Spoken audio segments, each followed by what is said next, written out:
It's not Trump that will come and determine the outcome of 2027 election. Everything that is bad, everything that is obnoxious, everything that is illegal is what that man represents. Yet he's presenting over our face. I've listened to you. Concern with this is that in pursuing political interest, do not drag the whole country into disrepute. Unfortunately, or whatever reason, he is the sitting president. We give them eyeglasses. To have engaged a lobbying firm in America to submit documents to the Trump administration. And I think that it's some kind of unpatriotic pitch to think that, oh, if you blackmail a candidate in the Nigerian election, then Donald Trump will step in and say, this is what I want in Nigeria. TINUBU chances in the 2027 election. Those are the issues in question. How was it resolved? No, I've just told you. No, this not. No. Was he disqualified? Was President? I will comment on this after. Was he disqualified? The deal is done. How many of you remember how Bola Ahmed Tinubu used an outsider, used the INEC and the courts to disable or deregister the ADC, NDC, CCC, the formidable force that is going to contest against him, removing them from the ballot or removing them from the list of those that are contesting. Speaking when say Mama no go sleep, into no go sleep. Now, Atiku lobby firm went to the US and they said they want to expose Bola Ahmed Tinubu, all the crime that he did, all the drug case, everything that he did when he was in America before Igbaga and ran to Nigeria. And I want you guys to watch how the Arise TV News respond to all of this. We'll be right back. Now to politics with a diplomatic bombshell. A Washington-based lobbying firm hired by Atiku Abubakar under a 12-month, $1.2 million contract says it has begun submitting over 60 pages of U.S. Department of Justice records on President Tinubu's 1993 drug trafficking forfeiture case to members of the Trump administration, Congress, and senior congressional staff. The firm says many U.S. government officials were previously unaware of the DOJ's allegation and intends to bring them to Trump's attention, particularly ahead of Tinubu's planned meeting with Trump at Onga in September. The documents allege that between 1988 and 1991, Tinubu opened and controlled multiple U.S. bank accounts used to receive and transfer funds alleged to be proceeds of heroin trafficking, resulting in a 1993 civil forfeiture settlement of $460,000. Now, the president has consistently denied wrongdoing, and the Presidential Election Petition Court ruled in 2023 that the petitioners failed to prove any criminal convictions. But Nigerians are reacting online, and I'll take Temi Tokwe's post on X. He wrote, President Trump faces more serious allegations on a daily basis. This will easily endear him more to his Nigerian counterpart. Atiku is only fooling himself. Meanwhile, Nigeria is ripe for strengthening its treason laws. While Miguel wrote, just imagine Atiku invested that $1.2 million on any poverty alleviation programs in Adamawa.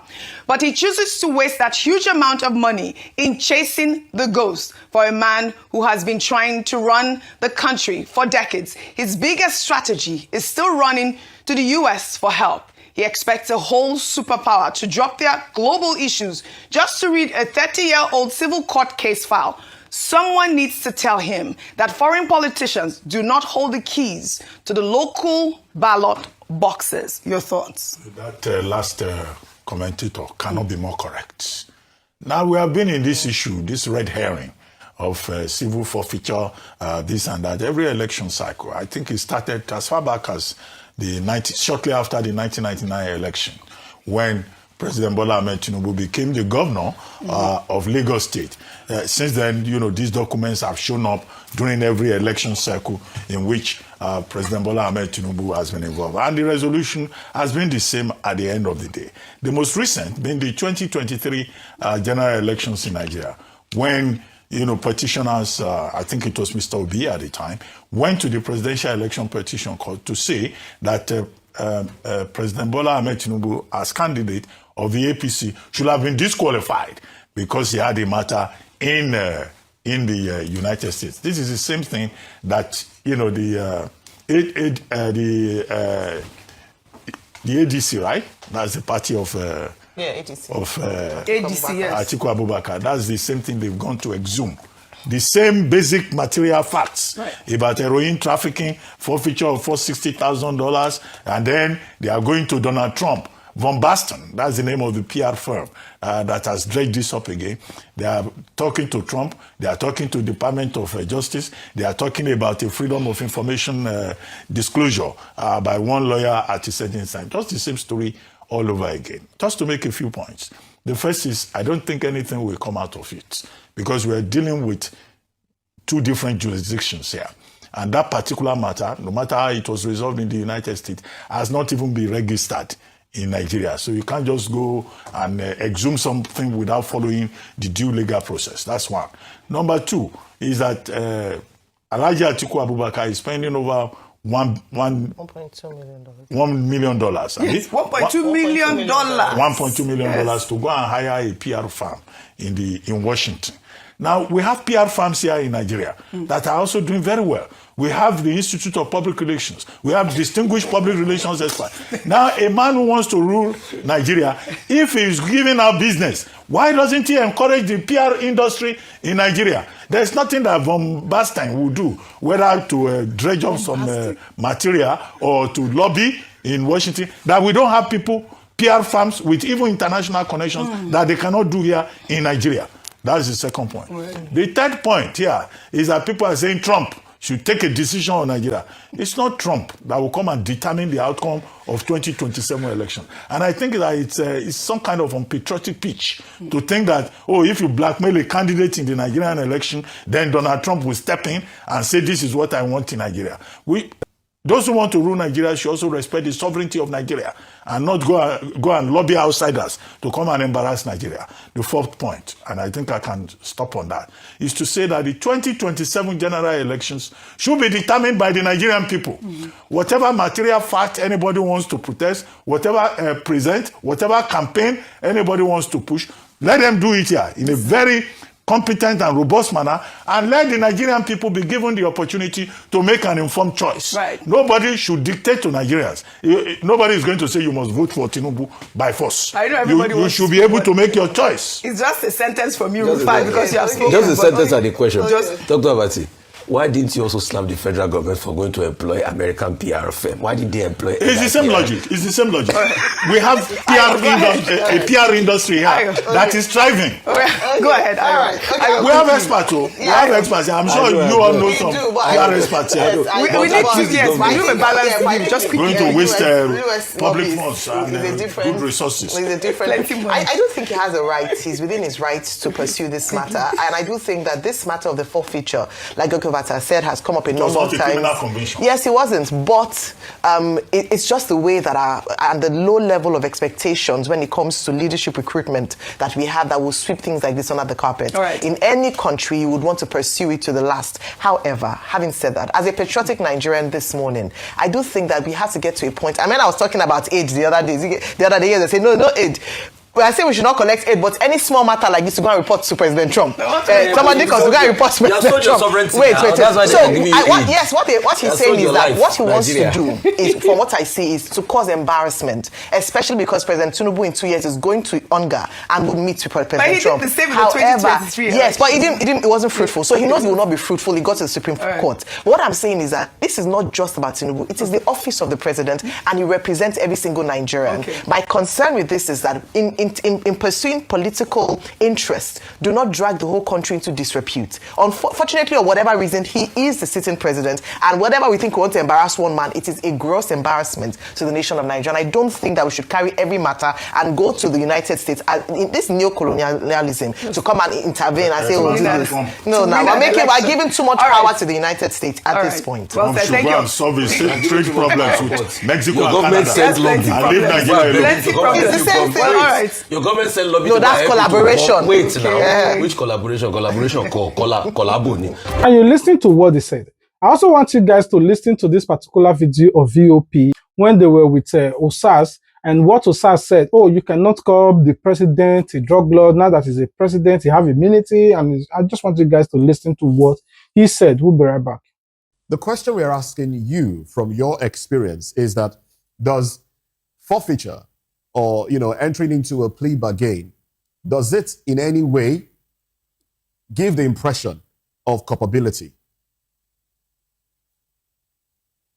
Well, in any other crime, it may not be this one, but in any other crime, does it give the impression when there is a plea bargain? Yes, and then forfeiture followed. It suggests very strongly that the person who had entered a plea bargain was ab initio involved in the activities. I'm careful with using the word crime. I understand. Yes. With the activities that leads to the bargaining. But in this instance, what we are dealing with is beyond plea bargaining, but a forfeiture by a pronouncement of a court. Okay. And the details of that pronouncement is said to be tied to one Ahmed TINUBU in the 90s. Okay. But the Ahmed TINUBU happens to be the Nigerian president of today. The issue in discourse just now is whether the action of the former vice president to have engaged a lobbying firm in America to submit documents to the Trump administration, and to what extent does that affect Tinubu's chances in the 2027 election? Those are the issues in question. And my opinion is that there is no enforceable law, whether in Nigeria or in America, that forbids Tinubu from participating in the election. All right. So if I understand you clearly, this issue has become stale. It will have no direct implication on the decisions of Nigerians who are already for or against President Tinubu. What I think the opposition should be doing right now is to come home and tell Nigerians what they can do differently. Nigeria have a lot of issues they are dealing with already. Of course, absolutely. We need a government that can be a strong alternative and not the one that we engage in reputational damage or diplomatic damage. Because what they are doing just now, we go beyond this president.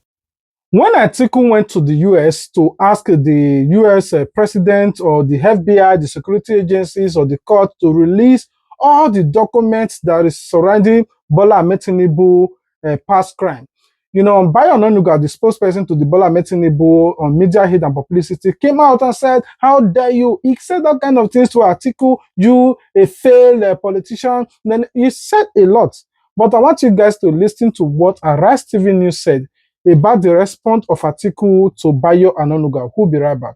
Atiku Abubakar has fired back at the presidency after a presidential spokesman, Bayo Onanuga, described his U.S. lobbying campaign as self-defeating and an affront to Nigeria's sovereignty, and shockingly declared that if Atiku were Chinese, he would be rotting away in jail.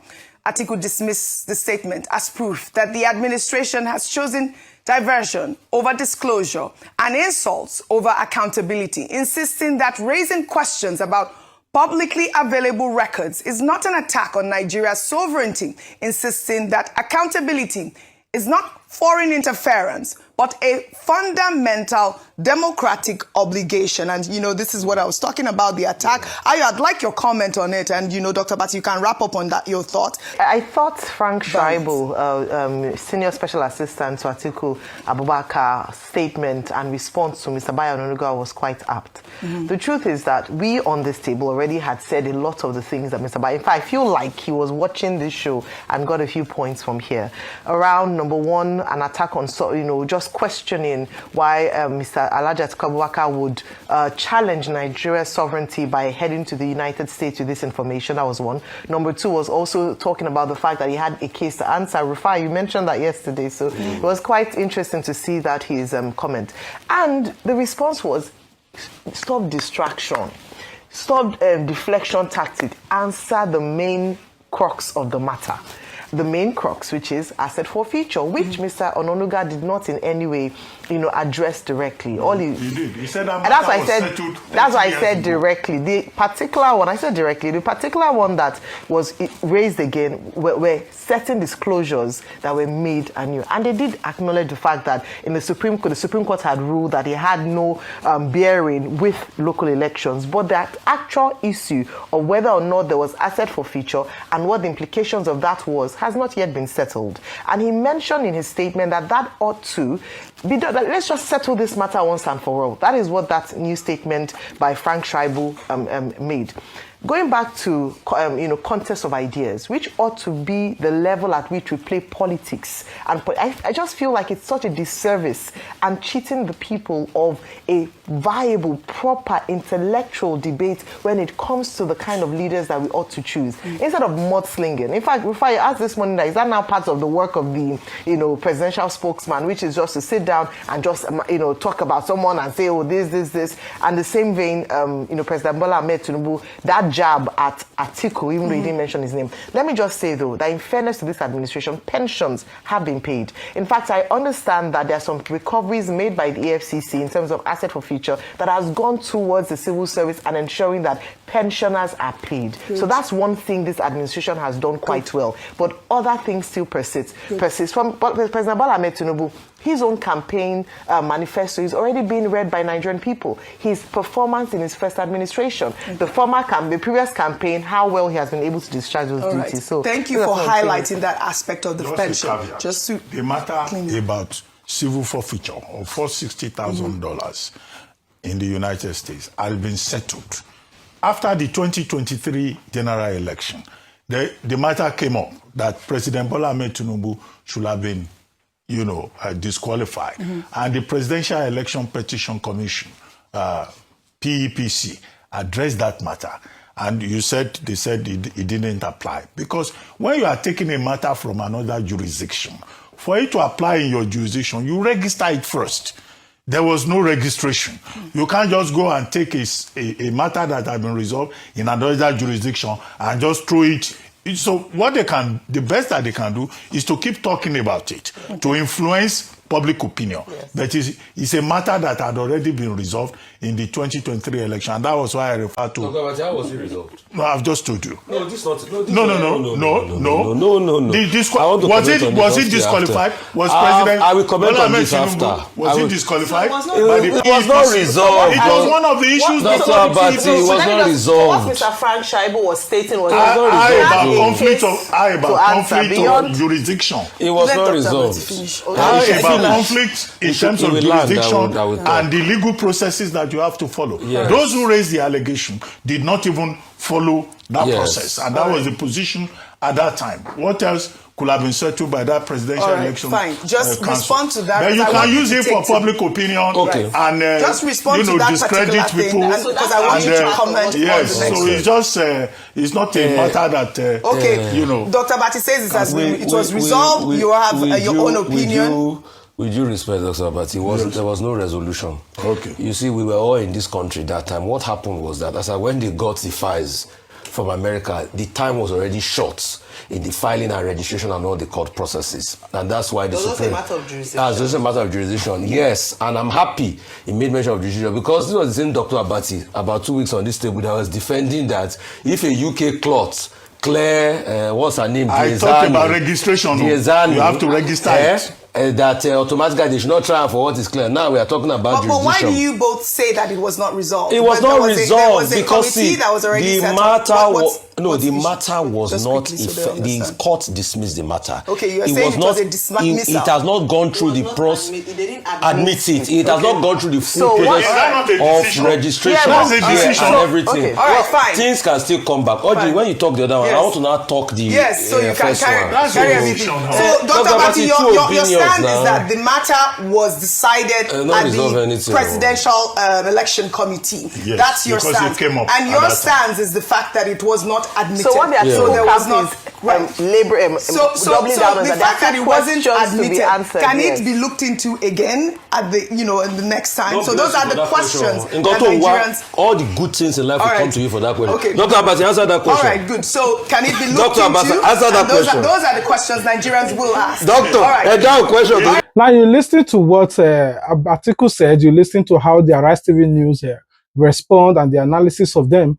I also want you guys to watch this VOP barrister Daliti. What he said, with all kinds of things that is going on in Nigeria surrounding the president of a nation, he don't even think that there will be a foreign investor. That's why this country is currently where it is, whereby a president who presides over the country, hands are dirty, his chief of staff, hands are dirty, And the Senate president, his hands are dirty.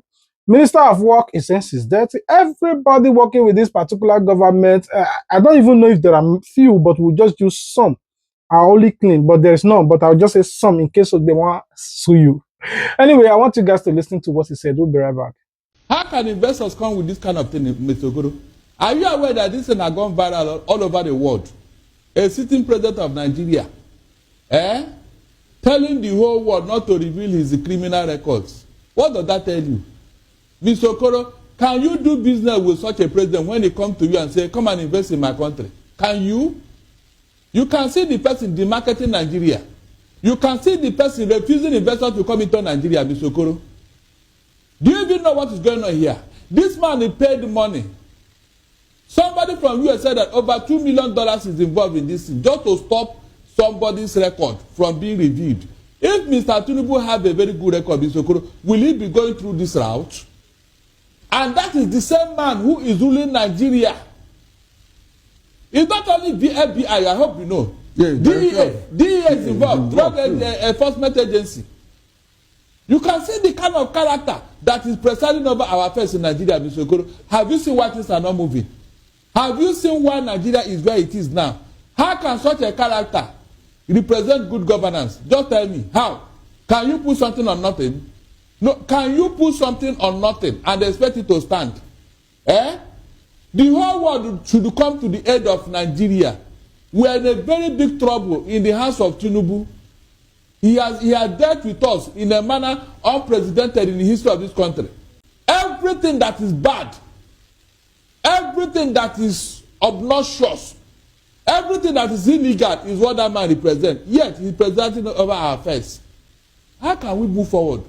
How can Nigeria survive in the hands of a man like that? Please, somebody should tell me. Is it possible? Can Nigeria ever get it right under TINUBU? Look at how much effort he's wasting. Trying to stop that record. How many times now? Since 2023. Even before that time. It started around 2022, towards the end of 2022. This man had been fighting that the US government should not release the record. Can you just imagine? And this is somebody that Nigerians are fighting that he should come back to office. Are we doomed? Mention any other country in the whole world that has such a president has a man as their president. No, just tell me one person, one in the whole wide world that has such a character as their president. And shamelessly, he's gone all over the world looking for investors. Shamelessly. Now you're listening to all of this video. There's this particular guy with Charles on Arise TV News who said that even with Atiku doing all these things, we appreciate, but there's one thing that we appreciate Atiku not to contest in this 2027 presidential election. If he's fighting, he should fight for the interest of the South, because Atiku, on the other hand, nobody should praise him for all of this that he's doing, because he's doing it for his own selfish interest. Atiku should know that it is the turn of the Southeast or the South-South, but not the turn of the North, because the North have literally ruled for almost 12 years now, if not more than. But I want you guys to listen to what he said. We'll be right back. I'm talking in the interest of our dear country. His Excellency Abubakar Atiku is a man I respect a lot. He was very close to some of my big brothers, the late Dube Moya and the late Chobo Kadibo. I have great respect for him. And what I'm appealing to him is that he should consider the interest of the Nigerian state, our fledgling democracy. Because about 3 years ago, he did the same thing by breaching the rotation convention. And the collateral damage is heavy. Heavy in the sense that luckily for the Nigerian state, the democracy remained, the country remained. But the destabilization of the PDP had its own collateral damages that cannot be quantified. In fact, the damages got to his backyard. Because if in 2022, he had acted as statesmanship, which I'm pleading with him, that it's not too late to become a statesman in a country like ours.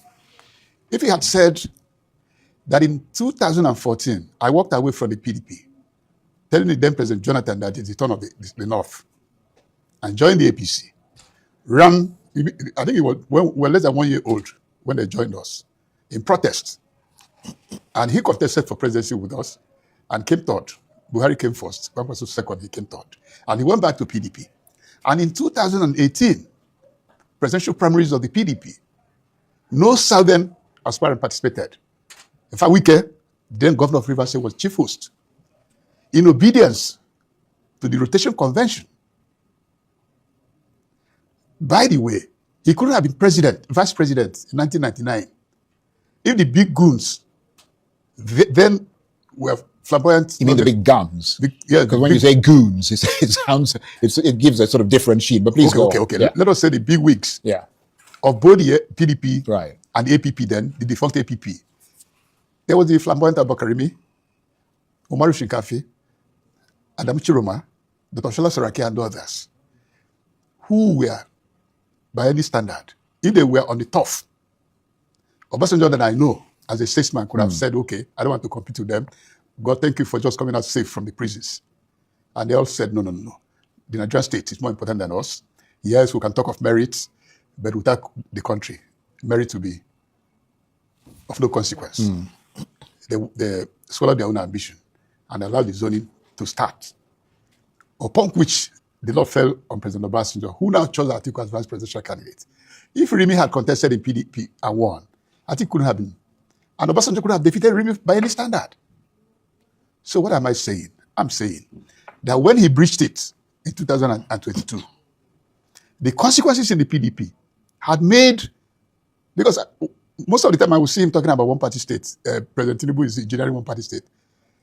He forgot, or deliberately, maybe deliberately, he grossed it over and swept it under the carpet that if he had allowed a Southerner to contest with President TINUBU, even if PDP had lost, PDP could have remained strong. Somebody like His Excellency Fintiri, his governor, would have no need to come to APC. And we in APC could have benefited from what democracy provided, So which is checks and balances. All right, I'm going to end this video here. I'll be waiting for you guys in the comment section. What do you think? What do you think about all of this? Now that Atiku is spending over $1.something million, Bola Ahmed Tinubu camp is also spending another $1 million to the US. Only US is benefiting all of this. This one is spending to expose. The other one is spending to cover. Now, but Nigeria are the one feeling the heat. They are spending dollars now, whether to expose, to cover. This one say, I put $2 million. The other one say, I put $5 million, don't expose me. The other one say, I put $6 million. The other one is not the highest bidder. And the Americans are just the one enjoying all of this show. Anyway, do you think that the America will release the paper? Do you think that this document will be released to the general public?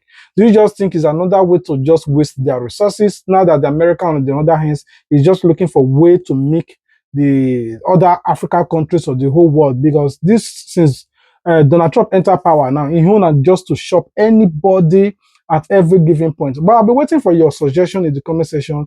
Until we meet again, ensure that you subscribe if you have not done so. If you do, turn on your notification bell so that you wouldn't miss out official uploads. I pray for you that God continue to protect and guide you diligently. Whatever you lay hands upon that are good, God will prosper it. You will not weep, you will not cry. God will prosper you in every angles of your life according to your heart desire, or even more than your heart desire. You will rejoice, have a reason to testify. All the money you are using to buy data to watch me, it will never run dry. God will multiply it, that to the extent you even buy Lamborghini. How it will happen, I don't know. But just believe and keep your faith high, and God will surely bless you. Until we meet again, bye.